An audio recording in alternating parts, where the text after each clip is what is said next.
Hey guys, welcome back. So I'm finally getting this update out for you, episode 24. I do apologize for being late. I actually tried to film this yesterday. I got 17 minutes into it, and then my phone shut off because apparently it was overheated or something. So yeah, Samsung for the win on that one. Anyway, folks, so as you can see, I've got this thing framed out now. I've got the mesh canopy back on it again so that they've got some protection from owls and hawks and all the neighborhood kitty cats out here. One thing I'm excited about is around the bottom of this, I don't have the wire pinned down with logs and bricks and all kinds of other debris. Shout out to Seth Phelps for giving me the idea to use landscaping fabric staples to hold this in place. If we come down here close, you can see right there, that's a staple, that's a staple, that's a staple. These are 6-inch lawn staples, basically, that are made to hold down the weed prevention fabric in landscaping, and it's doing a darn good job of keeping this nice and solid. So I'm really excited about that. That looks a lot nicer than what I had before. So again, Seth, thank you for that idea. Moving on, here's my nice new door. This is my favorite part about this pen, is that now I don't have to untangle a bunch of wire and crawl in through a little hole. I got this nice door. I've got a real primitive locking mechanism here that keeps this door closed.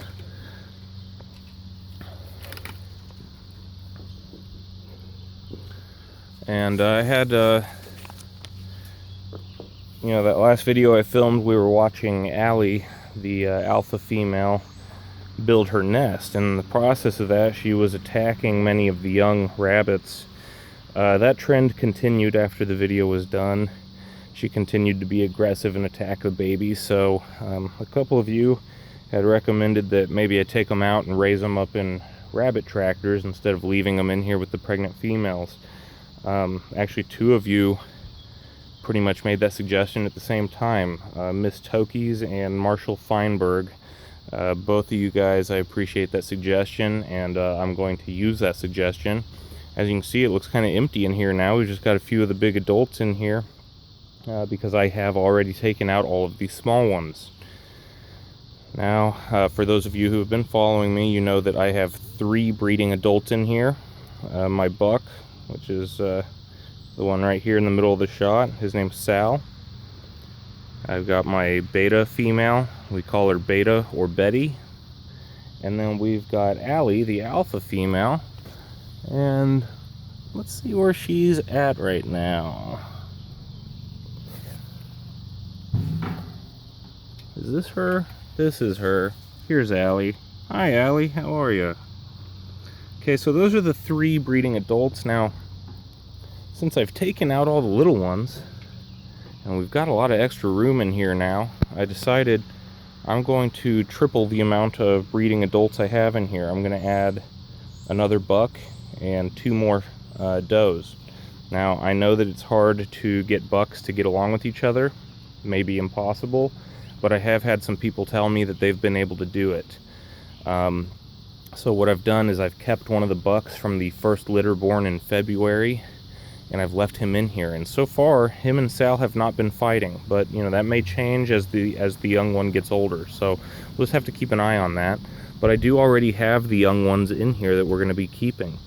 This one here that is running away from me, I believe this is going to be one of the new does.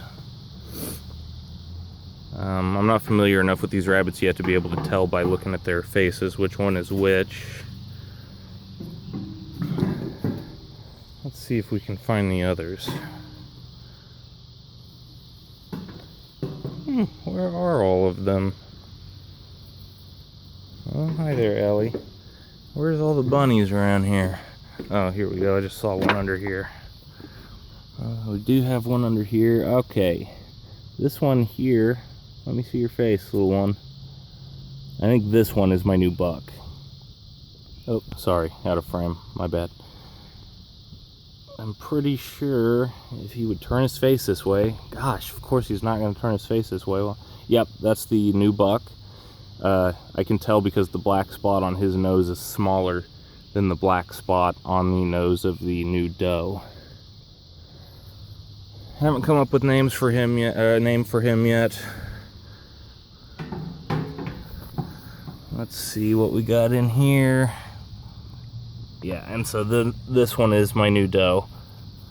She's got a big old black spot on her face, and then that white one there, that solid white one, she is also going to be one of the new does. And I do have a name for her. We're calling her Snow White. So her and the other two that I just showed you, they're all from that litter in February, that first litter.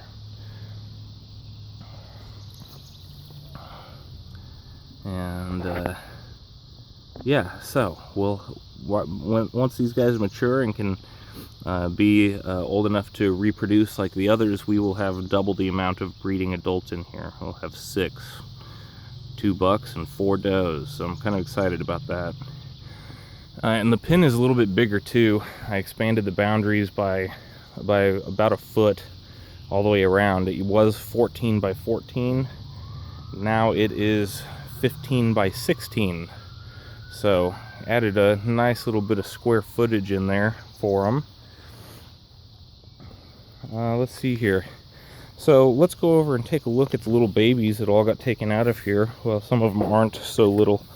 Oh, and while I'm here, wanted to mention, so this door, it's 4 foot by 4 foot approximately, and I left this bottom 2 foot here framed in. It stays stationary, it doesn't open, and that's so that I can step in and out of here without rabbits running out.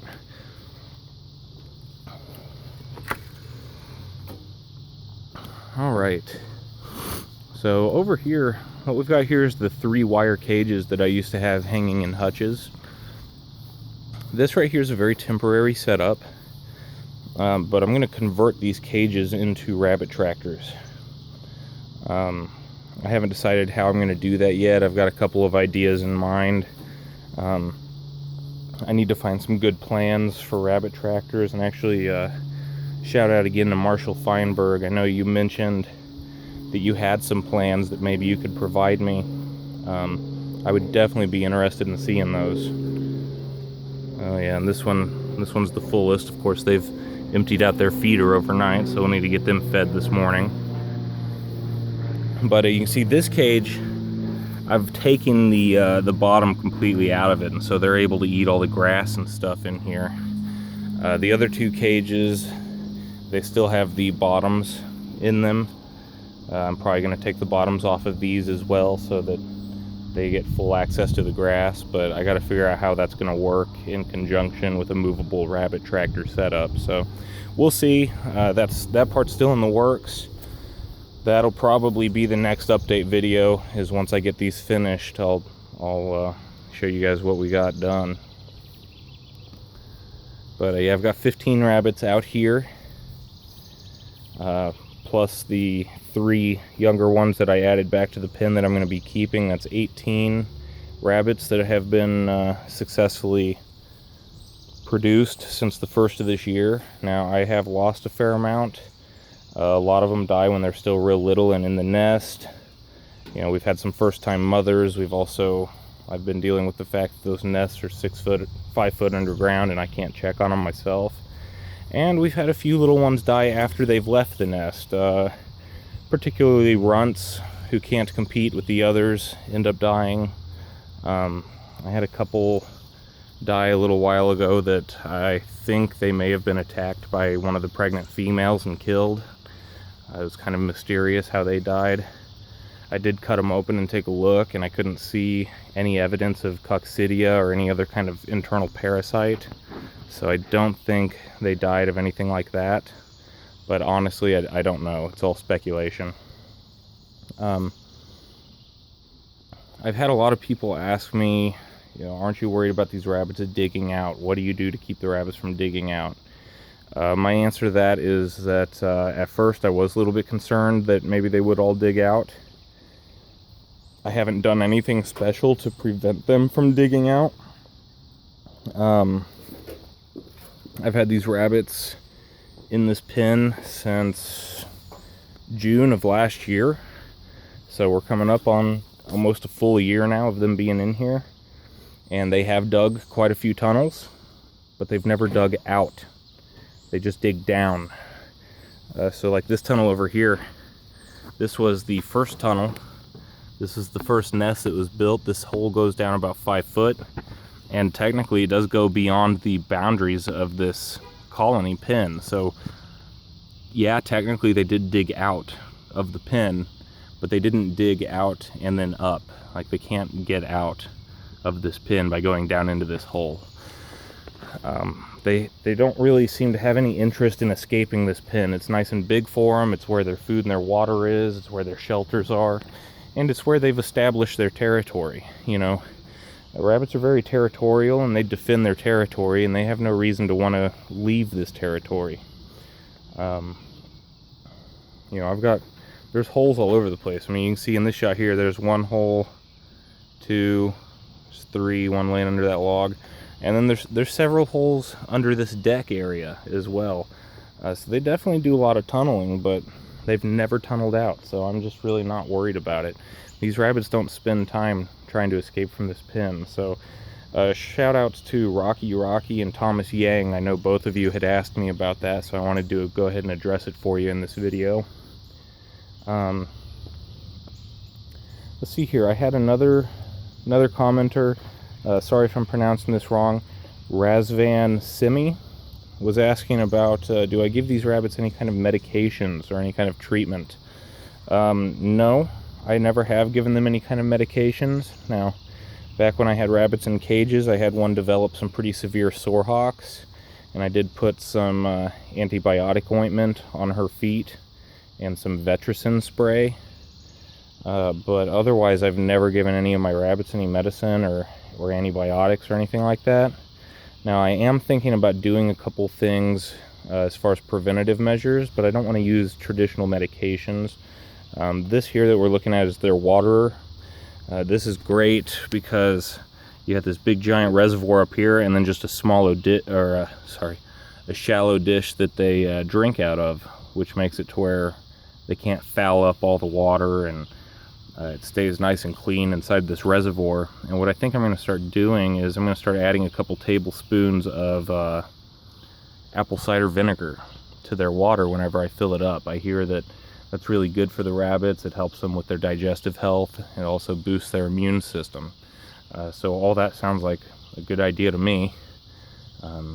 I eat apple cider vinegar in recipes and sometimes by itself on a regular basis, and I've had good results from it personally as far as my own health goes. So I think I'm going to go ahead and extend that to the rabbits and see if it'll help them out a little bit. I'm also going to start trying to feed them oak and willow leaves. I was reading recently that oak and willow leaves have a high enough tannin content that it helps the rabbits not to get coccidia. Apparently the coccidia parasite, the single cell parasite that is coccidia, does not like tannins. Apparently it neutralizes or kills them. So that seems like a real no-brainer. You know, it's just some oak leaves. It's very natural. The rabbits would be eating it normally anyway if they were in an area where oak trees grew. So yeah, I'm going to start gathering oak leaves and willow leaves to feed these rabbits on a regular basis, and hopefully we'll never have to deal with a coccidia outbreak. And so far I never have had a coccidia outbreak, but I know it is a major concern for most rabbit breeders. I've had several people ask me about it, and personally I'm a little bit paranoid about it happening with these rabbits being on the ground, because from what I understand, once a rabbit gets coccidia, it's pretty much done. It's gonna die, and it's highly contagious, so I would really be sad if that happened. Let's see here. So with that being said, I did have Rocky, shout out to you again. You were asking me what are the pros and cons of keeping them on the ground versus keeping them in a cage. And I'll go over that a little bit. Let's talk about the cages first, and actually we'll step on back over here to these little ones in the cages while we're talking about these cages. So the good thing, we'll talk about the pros first. The pros about these cages, are that, you know, your rabbits are in a little box. They're easy to get to. You don't have to chase them around. You can check on them really easily, very regularly, and you can control their breeding schedule, you know, to the day. You can control which rabbit breeds with which rabbit and how often. And when you've got a pregnant female, or you've got a female with babies, obviously the nest is very easy to check. You just open the door and pull the nest box forward and take a look through it. So if any babies have died in there, you can take them out so they don't start rotting and, you know, make the other ones sick or anything like that. Those are the major upsides right there. It's just the fact that they are in little wire boxes where they're easy to access. The other thing that people like to talk about with cages is how they're more sanitary, because all the poop and stuff drops through the bottom. And of course the cages wouldn't normally be sitting on the ground like this. Like I said, this is a very temporary setup right here. I just needed to get these young ones away from the violent pregnant females. But normally these cages would be hanging if you were actually using them to raise rabbits like is recommended. And so all the waste would fall through the bottom and build up below the cage where the rabbit never comes into contact with it. And in theory, you know, that's great. But in practice, that doesn't always work out. So the bottom of the wire on this cage is 14 gauge after weld galvanized wire, 1/2 inch by 1 inch openings, which is what is approved for use with rabbits in cages. And when the rabbits are young, like the ones you're seeing here, it's not an issue. It doesn't seem to bother their feet at all. But once these rabbits get about 10 pounds or more, this wire becomes a little bit too much for their feet. They start getting sore hocks. They start having issues. Well, now you've got to add some kind of a rest mat or some kind of something for them to sit on so that they can get away from the wire. But when you do that, they start pooping and peeing all over it, and then their hair gets all over it. And within a matter of a day, suddenly you have this big matted mess of nasty hair that's covered in poop and urine, and then the rabbits are sitting directly in it. And if they already have sore feet from being on the wire cages, now you've got these sores on their feet sitting in poop and pee. It's not a good situation. And that's what I was running into, and that's the whole reason I decided to try this colony experiment, was to get away from that issue. So, are cages really cleaner than keeping them on the ground? In my opinion, no, they're not. They come into just as much contact with their waste when they're in these cages as they do when they're living on the ground. So, you know, that kind of moves us from the pros into the cons. So the supposed pro there is that they're cleaner in these cages, but in my opinion, that's not the case. So moving on to the cons. The cons are obviously that these rabbits don't have any room to run around if they live in cages.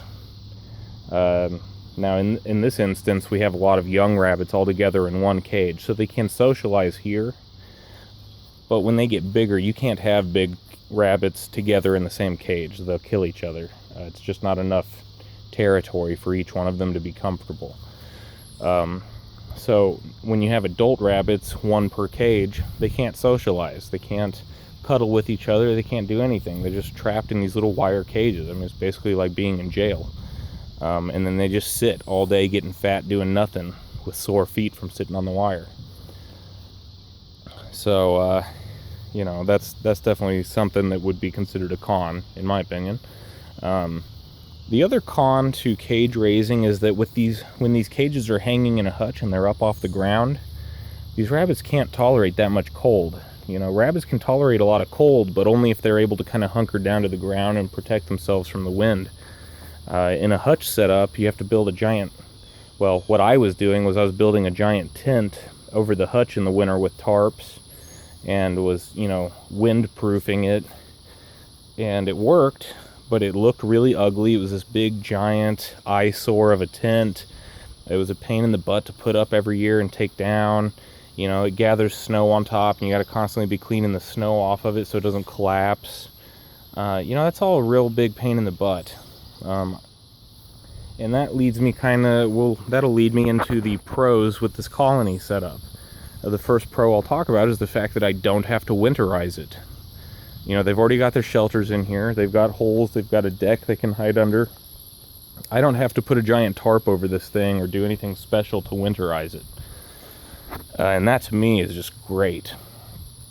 And I framed this out and made it look as low profile as possible so it wouldn't be an eyesore to my neighbors like the hutches under the giant tarps used to be. Another pro about this is that the opposite applies. For the summertime, you have to take special measures to keep your rabbits cool when they're in cages. You gotta either get fans on them or put misters on them or put frozen water bottles in there every 3 hours for them to lay up against. You gotta do stuff to keep them cool. I'm thinking that in this setup, we're not gonna have to do nearly as much of that because they dig holes that go 5 foot into the ground. It's nice and cool down in those holes. Also, they can move around in this cage and lay wherever the shade is or lay wherever it's the most comfortable for them. And I may end up adding a box fan in here somewhere. You know, I might add it right over here behind this chair on the outside of the pen and just have it blowing across the front here to where if they wanted to lay in the breeze, they could come lay down here in front of the fan. So I might still add that, but the point is there's not going to be nearly as much stuff that I have to do season to season to keep these guys comfortable when they're on the ground like this. They can kind of take care of themselves. The other big pro, of course, is that they can interact with each other. They got lots of room to move and exercise, and they can satisfy their wild instincts by digging tunnels and building nests the way rabbits are supposed to build nests when they want to.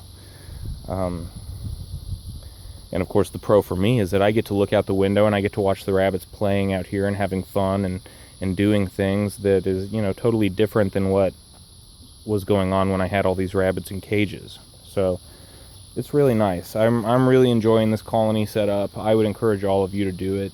In my opinion, the pros far outweigh the cons. A couple of cons about raising in the colony setup that I will mention, and there are some.